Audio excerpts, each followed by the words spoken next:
కడుపు నింపే రైతులు.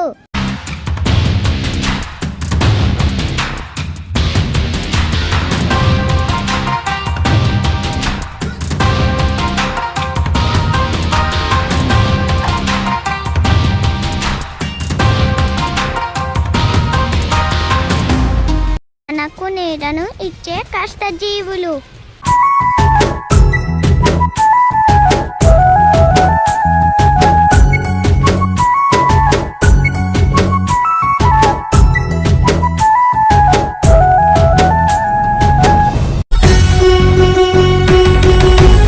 మన ఒంటిని కప్పే నేతన్నలు.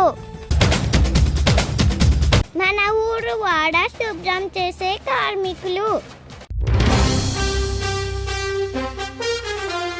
ఉదయం నుండి సాయంత్రం వరకు ఇంట్లో మన అవసరాలు తీర్చే తల్లులు. మన కోసం రోజు కష్టపడే తండ్రులు. ఇంకా ఎంతో మంది ఇలా వీళ్ళంతా సహాయం చేస్తున్నారు కాబట్టి మనం ఆనందంగా బతుకుతున్నాం. వీళ్ళందరికీ కార్మికుల దినోత్సవ శుభాకాంక్షలు. Thanks for watching.